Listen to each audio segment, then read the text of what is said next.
Breaking Dems secret meeting exposed, media cover-up confirmed. The Democrats are dedicated to completely demonizing Russia. In their eyes, Russia is the evil power that broke international law in order to help get Trump elected president. However, not too long ago, Democrats were very happy to work with Russia. Back in 2015, 30 Senate Democrats met secretly with Russian and Chinese officials in order to hash out Obama's nuclear deal with Iran and quell concerns about it. The meeting apparently took place near Capitol Hill, and involved the Russian ambassador, via Daily Wire. Such a meeting is far more tantalizing, in terms of backroom deals, than anything Attorney General Jeff Sessions or Jared Kushner have been accused of doing. Put simply, the Democrats are the pot calling the kettle black. Their background machinations wound up producing the disastrous Iran nuclear deal, which not only gave the terrorist regime millions of dollars, but also dropped charges, and did prisoner swaps involving Iranian arms dealers and criminals, via Politico. Oh, by the way, Obama loyalists are still keeping some unclassified documents regarding the Iran deal secret, via Weekly Standard. In 2015, Barack Obama, and other Democrats, willingly endangered American security by signing away millions of dollars to a government that gave up nothing in return. This same government is also responsible for thousands of American deaths, whether through their own special forces, or through their proxies, like Hezbollah. Compare this with the accusation that Trump's administration worked secretly with Russia. Even the wildest conspiracy theories say the sole aim of working with Russia would be to put an end to the Syrian civil war. Team Obama laid the groundwork for a civil war in the Middle East, between Tehran and Riyadh. Team Trump may have laid the groundwork for peace in Syria.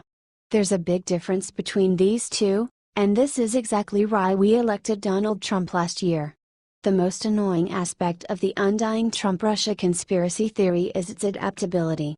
When no evidence surfaced that proved direct collusion, Democrats moved on to accusing President Trump of obstructing the completely bogus investigation, which he has the power to terminate.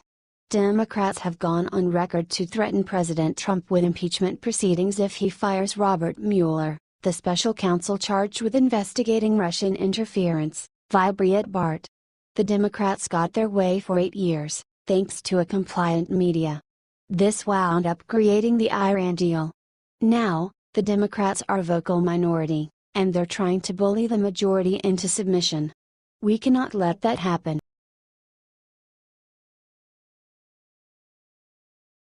Breaking Trump's finances finally revealed, media shocked. Many Democrats and liberals remain convinced that there's something rotten about President Trump's finances. After all, these people don't know what it means to gain success through hard work. Recently, a 98-page U.S. Office of Government Ethics document spilled the beans about President Trump's finances. All told, Trump has personal liabilities worth $315.6 million, and an income of $594 million, via Dennis Michael Lynch. This news obliterates the liberal narrative that Trump is debt-laden and broke. This document also proved that most of President Trump's money comes from two sources, the Trump National Doral Golf Course and Resort in Miami, and his Mar-a-Lago resort. No shady deals, here, just pristine real estate. Compare this to the incomes of professional politicians like Hillary Clinton, and Barack Obama. These people, who have never built anything or created anything, routinely take six-figure checks in exchange for speeches about the supposed benefits of globalization, and the neoliberal world order. In the case of the Clintons, they took dirty money for speeches, and sold American uranium to the Russians, via National Review. Despite all evidence to the contrary, many liberal talking heads insist that there's a bombshell lurking in President Trump's tax returns. Even Rachel Maddow's historic flop, where she unveiled that President Trump paid a whopping $38 million in taxes in 2005, has not convinced every liberal, via Vulture. It's a hard pill for the left to swallow, that our president was a wealthy man before taking office. Unlike his predecessors, who have only known academia and politics, he's a smart businessman who doesn't need the filthy lucre of lobbyists, or special interests. The obsession over Trump's finances is just another trick from the resistance, and it's a part of their strategy to completely delegitimize President Trump. This is why the Trump-Russia conspiracy theory, supported by no evidence whatsoever, continues to grind on. Similarly, the theory that President Trump has irregularities in his taxes will continue. The left simply want Trump drummed out of office. Unfortunately, all this agitation will likely result in a conviction for someone, most likely a completely innocent individual. The modern left has completely lost its mind. It's time for the Republican Party, who have held the reins since November 2016, and will for another 4 to 8 years, to put a stop to these orchestrated campaigns to delegitimize our president.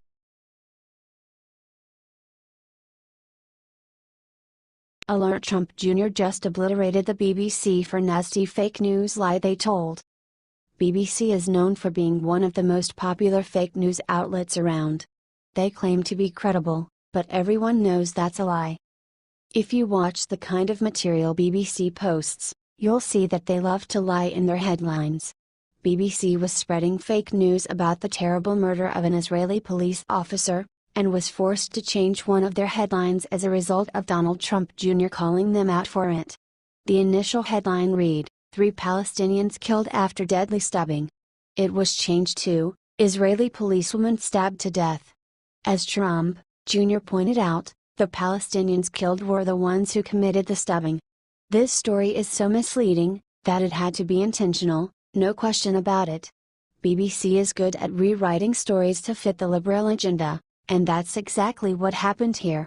Either that, or the BBC have, quite literally, the most incompetent research team on the face of the earth. When the BBC was forced to change the story, they added a quote to it, making sure to note that both terrorism and ISIS had nothing to do with the incident they were reporting on. The BBC quoted Israeli officials as their source. It's odd that they would do this, because Times of Israel reported that all 3 of the assailants were members of Palestinian terrorist organizations. We can't fathom why someone would try to protect terrorist scum, but here come the mainstream media, once more defending terrorists. They have an agenda they need to follow, sure, but how long can they keep this charade up? The BBC keeps getting caught engaging in these practices on a regular basis. It's becoming more challenging for them to get away with printing misinformation, which is a good thing. We don't need more fake news reports in our country.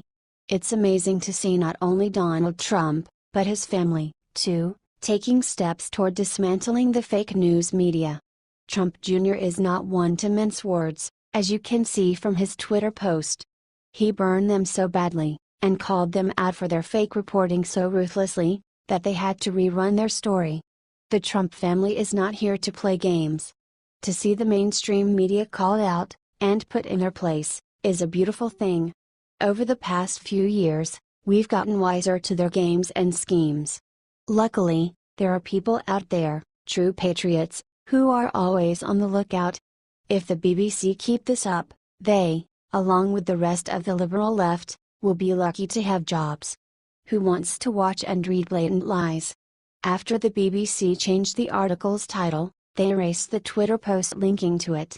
If they had a single ounce of integrity, they would have checked their headline before it ever saw the light of day. It's a big deal to misrepresent the truth the way they did. The truth matters.